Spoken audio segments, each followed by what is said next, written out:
नमस्कार, आप सब लोगों का बहुत बहुत स्वागत है। Thank you so much for coming for the press meet of Rocketry. मुझे पता है कि हमारे इस देश में बहुत सारा ड्रामा चल रहा है इस वक्त, जो कि इस फिल्म से भी बड़ा ड्रामा है। इसके बावजूद आप यहाँ आए, बहुत बहुत शुक्रिया।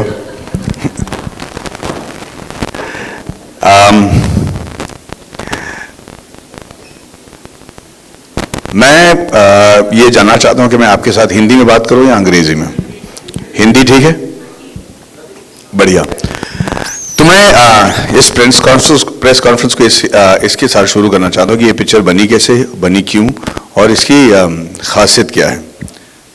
विक्रम वेदा नामक पिक्चर खत्म करके तमिल में जब मैं सोच रहा था कि मैं कौन सी पिक्चर बनाऊं, उस वक्त किसी ने मुझसे आके कहा कि भाई नंबी नारायण नामक एक इसरो साइंटिस्ट हैं। ये 2016 की बात है कि नंबी नारायण करके एक साइंटिस्ट हैं इसरो के, जो कि देखने में बहुत अच्छे हैं। उनके एक मालदीवियन औरत के साथ अफेयर हो गई, दोनों पकड़े गए। उन्होंने इंडिया की जो रॉकेटरी सीक्रेट है उसको पाकिस्तान को बेच दिया, जिसकी वजह से उनको जेल में डाला गया, टॉर्चर किया गया। इंटरोगेशन के दौरान लगभग उन्हें जान से मार दिया गया। फिर भी वो बाहर निकले और उन्होंने ये साबित कर दिया कि वो बिल्कुल निर्दोष हैं। तो मैंने कहा बढ़िया है यार, good looking ISRO scientist, Maldivian औरतें। तो ये पुअर मैन जेम्स बॉन्ड की फिल्म बनेगी। तो हम इस तुच्छ और बहुत ही नीच इरादे के साथ मैं नंबी नारायण साहब से मिलने ट्रिवेंड्रम चला गया। जिस वक्त मैं उनसे मिला, उस वक्त जैसे मुझे किसी ने जोर से चाटा मारा हो, क्योंकि नंबी नारायण से मिलने के बाद माधवन आफ्टर नंबी नारायण एक अलग ही इंसान बन गया। उस आदमी में जो तेजस थी, उसके चेहरे में जो रौनक के साथ जो दर्द था, उसके आंखों में जो आंसू थे और उसके मतलब जो प्रेजेंस और ऑरा था, उसको देखते ही मैं समझ गया कि यहाँ कुछ गड़बड़ है। इस इंसान को सिर्फ इस स्पाई केस की वजह से नहीं जाना जा सकता, इनमें कोई तो बात है जो हम मिस कर रहे हैं। पर ये मुझसे बड़े अदब से मिले। उन्होंने मुझसे कहा माधवन साहब, मैंने आपकी पिक्चरें देख चुका हूँ और आप बड़े अच्छे एक्टर हैं, मैं आपका फ़ैन हूँ। मैंने कहा बहुत अच्छा। और फिर हम केस के बारे में बात करना शुरू किया और वो एकदम आग बबूला हो गए। उनके होंठ कांप रहे थे। वो मुझसे कह रहे थे कि ये ऐसे इल्ज़ाम मुझ पर कैसे लगा सकते हैं, ये कैसे कह सकते हैं कि मैं देशद्रोही हूँ, ये केस को देखो, हम कहाँ थे, ये औरत कहाँ थी, ये वो। बड़े गुस्से में बात कर रहे थे, मतलब उनके चेहरे पे मतलब ठहराव ही नहीं था। मैंने कहा साहब आप इतना गुस्सा क्यों हो रहे हो, आपको तो मतलब निर्दोष साबित कर दिया गया, कोर्ट ने कह दिया कि आप निर्दोष हैं। और उन्होंने कहा खाक पता है यार, तुझे पता है, मुझे पता है, कोर्ट को पता है, पर आज भी आप मेरा नाम गूगल में डाल के देखो आता क्या है। और वो सही कह रहे थे। जब मैंने गूगल में उनका नाम डाला तो आया कि इसरो स्पाई केस नंबी नारायणन। कहता आज भी मैं स्पाई हूं, मेरे घर पे मतलब लोग लड़की नहीं देना चाह रहे यार। और मैंने कहा कि हाँ बिल्कुल सही बात है। तो मैं भी उनकी बातों में आकर बहक गया, मैं भी उनके बहकावे में आ गया, उनके इमोशन में आ गया और पूरी केस की मैंने स्टडी की। और 7 महीने लगा मुझे वो स्क्रिप्ट लिखने के लिए। 7 महीने बाद भाई साहब जब मैं ये स्क्रिप्ट लेकर उनके पास गया तो बड़े खुश थे। वो पढ़े, नरेशन सुने। मैं भी बड़ा नर्वस आ गया था क्योंकि मैं पहली बार स्क्रिप्ट लिख रहा हूँ। और उन्होंने कहा कि ये सब तो ठीक है माधवन, लेकिन ये जगह जो है ना, यहाँ पे आप थोड़े चूक गए, क्योंकि इस वक्त ना मैं इंडिया में नहीं था, मैं प्रिंसटन में था क्रॉको के साथ। मैंने कहा 1 मिनट, आप प्रिंसटन कब गए? उन्होंने कहा यार मैं तो पहला आईवी लीग साइंटिस्ट हूँ ना इंडिया से, मैं प्रिंसटन में था क्रॉको के साथ। मैंने कहा प्रोफेसर लुइजी क्रॉको के साथ थे आप? उसने कहा हाँ। मैंने कहा सर क्या बात कर रहे हो आप, क्योंकि प्रोफेसर लुइजी क्रॉको नासा के सबसे सर्वश्रेष्ठ साइंटिस्ट माने जाते हैं, वो मून मिशन के जो है माँ बाप माने जाते हैं। उनका और आपका क्या लेना देना? कहता है मैंने उनके अंडर तो मेरी थीसिस की है 10 महीने में। मैं यकीन नहीं कर पाया, क्योंकि प्रोफेसर क्रॉको के साथ लोग 8-8, 10-10 साल में थीसिस कर पाते हैं और कोई लोग तो आज तक नहीं कर पाए, और ये कह रहे हैं कि 10 महीने में। उसके बाद उन्होंने अपनी बाकी की ज़िंदगी के बारे में बात करना शुरू किया। प्रिंसटन, फ्रांस, जहाँ पे वो 72 साइंटिस्ट को लेकर ये प्रिटेंड करते हुए गए हैं कि हम उनको फ्रेंच नहीं आते, लेकिन 3 साल से फ्रेंच सीख रहे थे। वहाँ पे जाके गधा मजदूरी करने के लिए, ताकि वहाँ पे जो वो लिक्विड इंजन बना रहे थे उसके बारे में वो सीख पाए। स्कॉटलैंड में जाकर 400 मिलियन पाउंड के सामान ले आना। यूएसएसआर जाकर उनसे लड़ना, क्योंकि उस वक्त यूएसएसआर टूट रहा था। रशिया ने हमें क्रायोजेनिक इंजन देने का वादा किया था, जो वो दे नहीं पा रहे थे पैसे देने के बाद। और ये तीनों मद्रासी साइंटिस्ट वहाँ चले गए, उन्हें वहाँ पे रशियन को डराया धमकाया, उनको मोहित किया।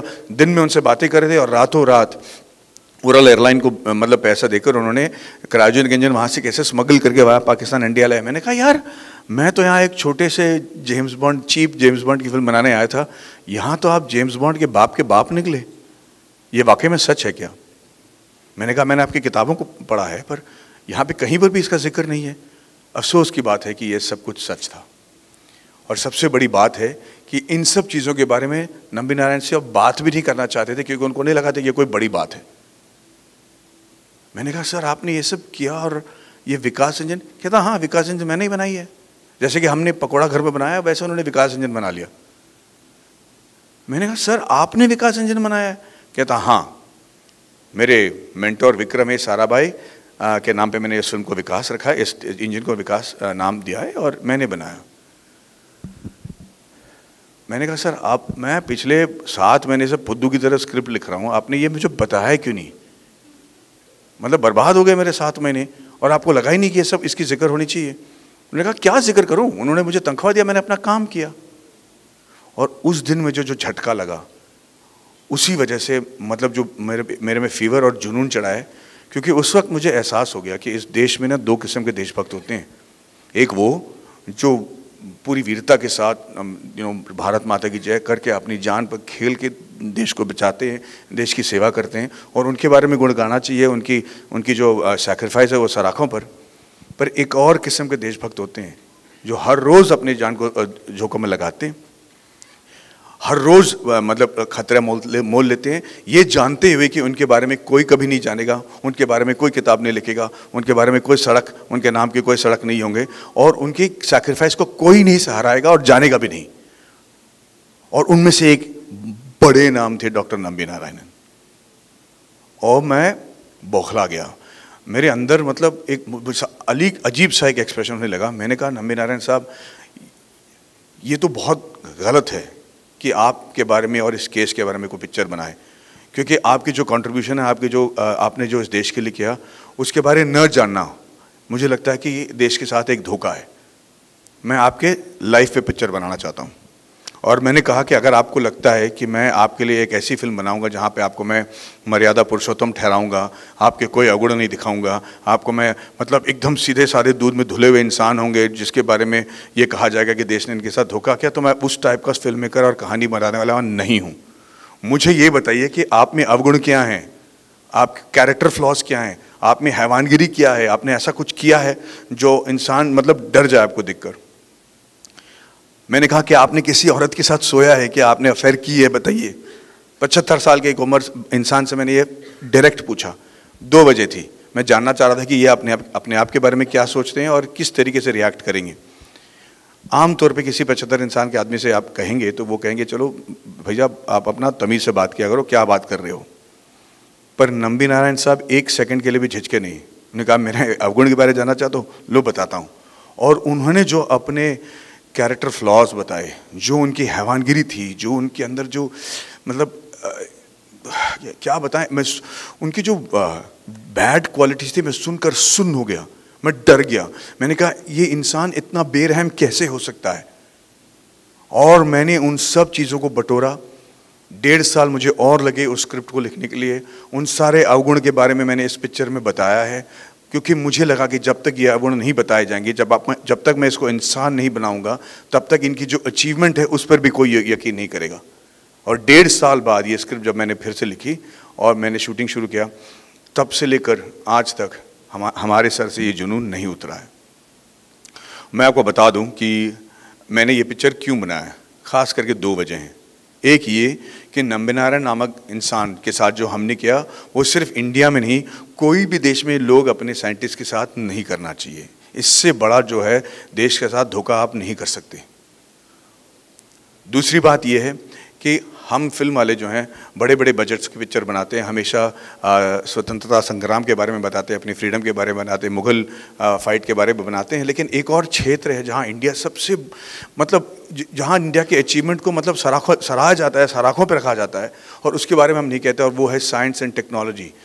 हमारे आईटी के हमारे जो इंजीनियर्स हैं, हमारे आईटी और जो टेक्नोलॉजी के एक्सपर्ट्स हैं, जो हमारे मेडिकल प्रोफेशनल्स हैं, और हमारे रॉकेट साइंटिस्ट जो हैं, अमेरिका अगर इंटरस्टेलर बनाता है, इंसेप्शन बनाता है, अपोलो 13 बनाता है, स्टीव जॉब्स की फिल्म बनाता है, तो हमको लगता है कि हाँ भाई, ये अमेरिकन में एक क्षमता है कि ये दुनिया को बचा सके, ये बड़े सुपरस्टार्स हैं, यही लोग जो हैं हमारी दुनिया को बचा पाएंगे। पर सच तो ये ऐसे ठोक के वहाँ पे हमारे यहाँ ऐसे हीरोज़ रोज पड़े हुए हैं जिनके बारे में हम नहीं बात करते, और इनके बारे में बात करना बहुत ज़रूरी है भाई साहब, क्योंकि मुझे लगता है कि हम इंटेलेक्चुअल कैपिटल खो रहे हैं हमारे देश के। और ये इंटेलेक्चुअल कैपिटल का मतलब ये है कि हर एक इंजीनियर को ये लगता है कि मैं बड़ा होऊंगा, यहाँ से बाहर जाऊंगा और मैं अपना देश का नाम बाहर रोशन करूंगा। सही कह रहे हैं आप, क्योंकि आपको यहाँ शायद मौका नहीं मिल रहा है, पर इन सब लोगों को वापस ले आना ज़रूरी है, क्योंकि मेरा मानना ये है, और मैं बिल्कुल नाटक नहीं कर रहा हूँ, क्योंकि मैं जानता हूँ कि टेक्नोलॉजी की वजह से जुड़े होने की वजह से मैं जानता हूँ कि आने वाले सालों में और बहुत ही जल्दी, बहुत ही शीघ्र, आपके अनुमान से भी ज़्यादा शीघ्र अंतरिक्ष में जाना हमारे लिए ज़रूरी हो जाएगा। अंतरिक्ष हमारी ज़िंदगी का एक बड़ा हिस्सा बनने वाला है। हमें जाकर मून में सेटल होना पड़ेगा, हम वहाँ के एलिमेंट्स को शायद परख कर ऐसे एलिमेंट्स ढूंढने पड़ेंगे जो हमारे एलिमेंट्री टेबल में नहीं है, जिसकी वजह से शायद ऐसे दवाएं निकल जाएं जो हमारे जो डिजीज़ यहाँ पे हैं, जिसे हम ट्रीट नहीं कर पा रहे, उसके कोई हल निकल आए। हमें मार्स जाना ज़रूरी होगा। कहा जाता है कि पहले ज़माने में जिस इंसान के पास ज़मीन थी, जिससे ज़मीन पर उसका काबू था, कंट्रोल था, वो राजा था। उसके बाद जिन लोगों ने समुंदर पर कंट्रोल कर लिया, वो देश के सबसे माहिर और स्ट्रॉन्ग नेशन बन गए। फिर those that control the skies in the air, they started ruling the world and they were the most powerful nation. But now it is space, the final frontier. जिसको कंट्रोल होगा space के बारे में, जो space के बारे में ज़्यादा जानेगा और उसका कंट्रोल रख पाएगा, वही इस दुनिया में सबसे सर्वश्रेष्ठ नेशन रहेगा। और इंडिया में ये काबिलियत है।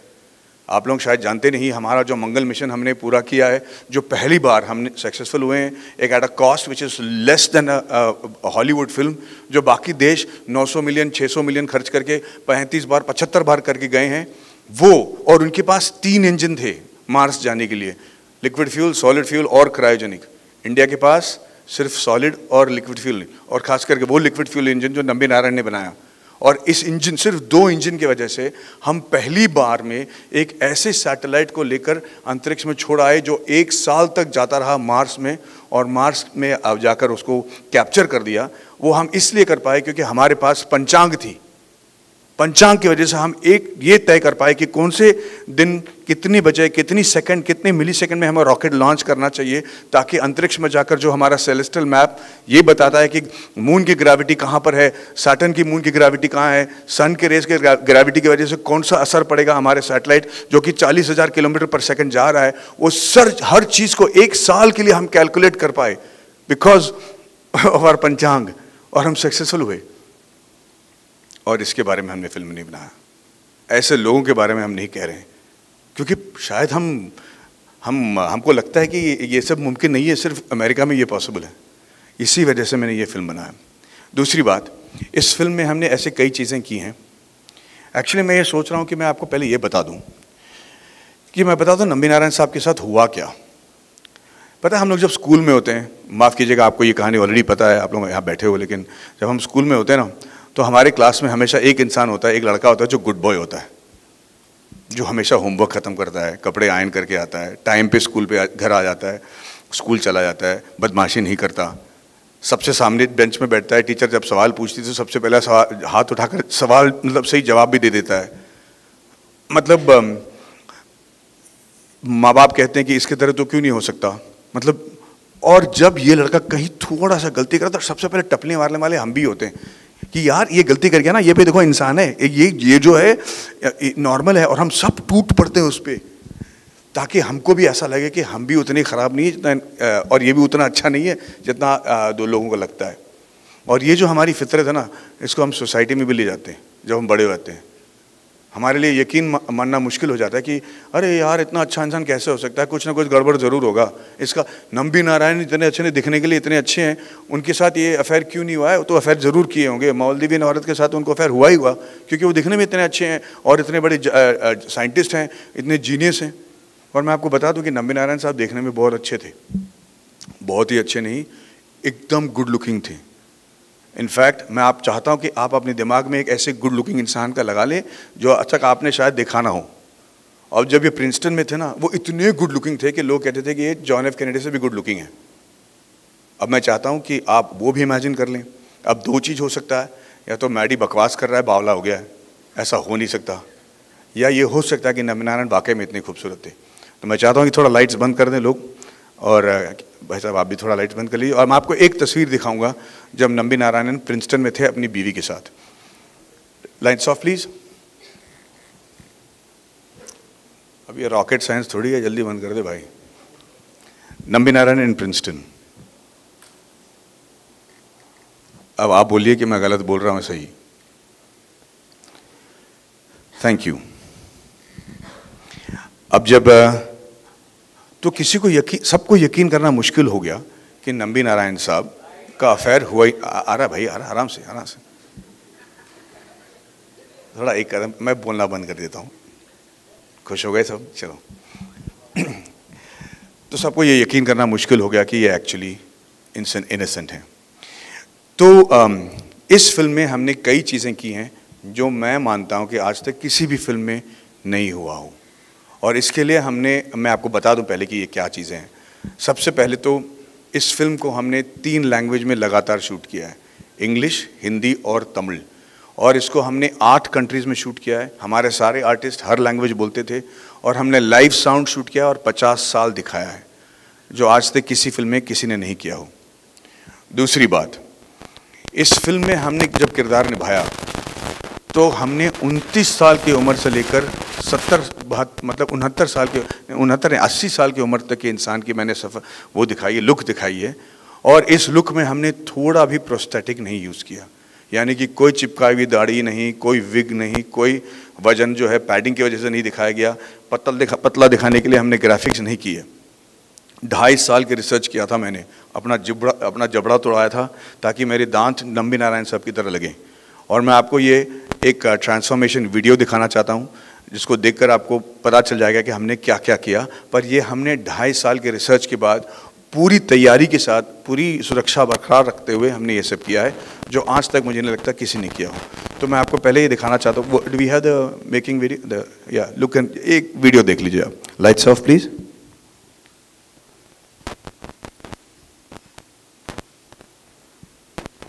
Transforming from Madhavan to Nambi Narayan, not just आता हूँ जब मुझे सीनियर नंबी नारायण दिखना था, और उस वक्त मैं सेट पे जैसे दिख रहा था उसका फोटो ये है। ये नहीं, ये नहीं है। अरे रॉकेट साइंस पे पिक्चर बना रहे भाई, रेड वाला ये है मेरी photo. This is actually me on the last day. That's my real stomach. आप लोग पूछ रहे होंगे कि एक तो आप लोग सब मेरी पेट की ओर देख रहे हो भैया। दूसरी बात यह है कि आपको मैं यकीन दिला दूँ कि वो असली स्टमक था। एक और वीडियो देखेगा आप जहाँ पे मैं नंबी नारायण की तरह हूँ और मैं हंस रहा हूँ, उस वक्त आप देखिए कि पेट हिलता कैसा है, आपको समझ में आ जाएगा जिनके पास पेट है कि ये सही पेट है कि नहीं।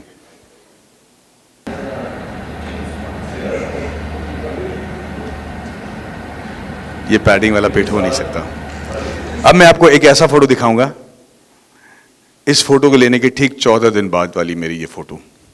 आप हेयर स्टाइल नोटिस करें ताकि आपको यकीन हो जाए कि कुछ चेंज नहीं हुआ। और 14 दिन बाद हमारे रिसर्च की वजह से जो हमने किया है वो फोटो देखिए। या तो मैं बता दूं कि ये सब रियल है। अगर आप पूछोगे कि ये सब रियल रखना क्यों ज़रूरी था, मैं आपको बता दूं कि मैंने जो कुछ भी इस फिल्म में दिखाया हर चीज़ रियल है। और अगर ये देखते वक्त आपको थोड़ा सा शक हो जाए कि भाई ये मूंछ अलग झूठा है, या दाढ़ी झूठा है, या पेट पे पैडिंग डाला गया है, तो बाकी सब चीज़ों पे भी आपका यकीन उठ जाएगा। Which is the reason I had to do this. यही नहीं, मेरे सारे साइंटिस्ट, मेरे सारे आर्टिस्ट ये कर पाए हैं।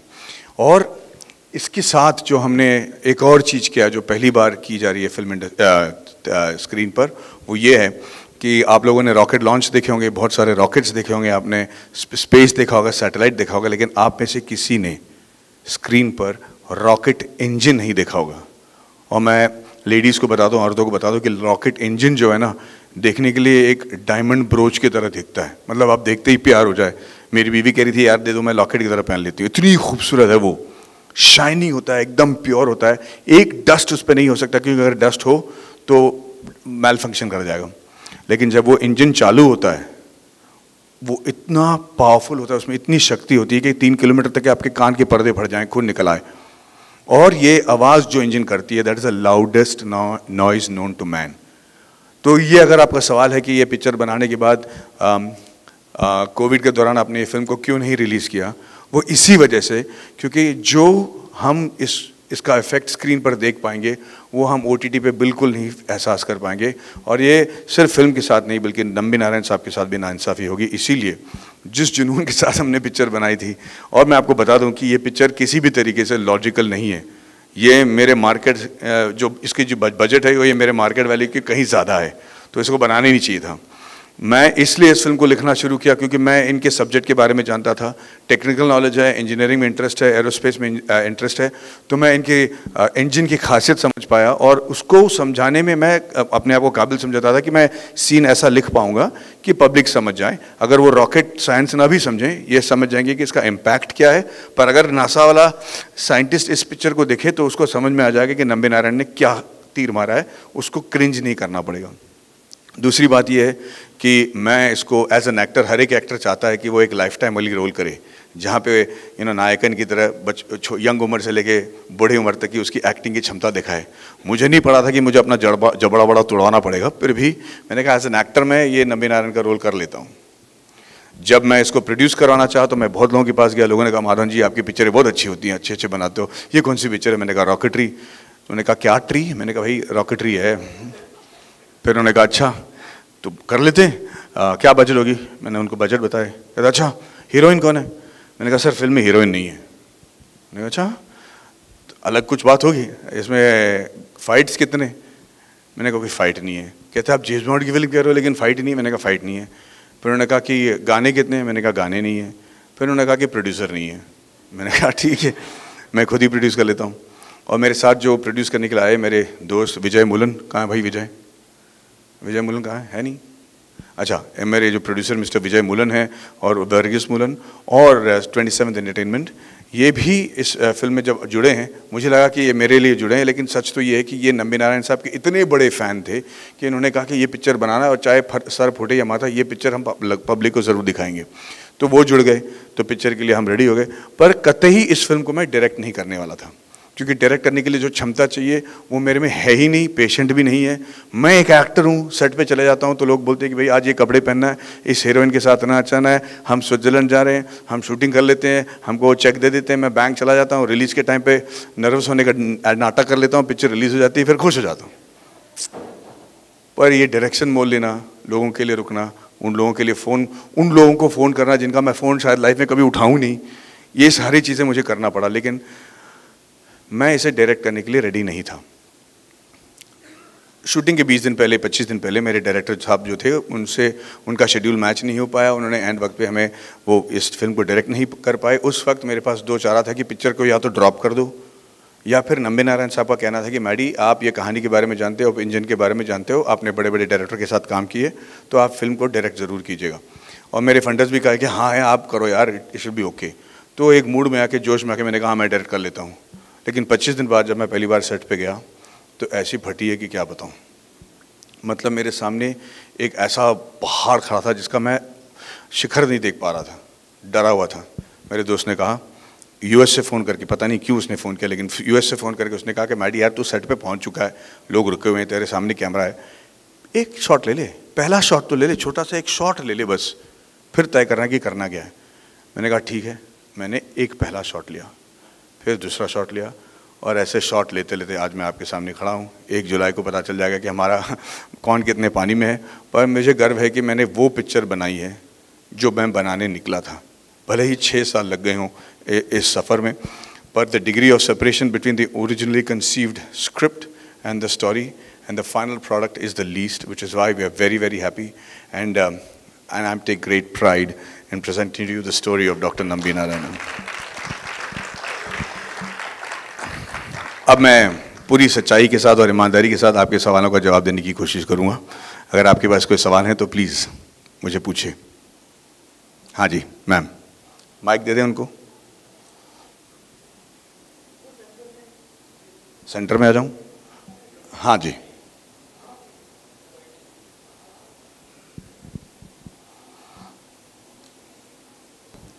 Hi. Hello. So you have written, directed and produced the film and like you've gone all in.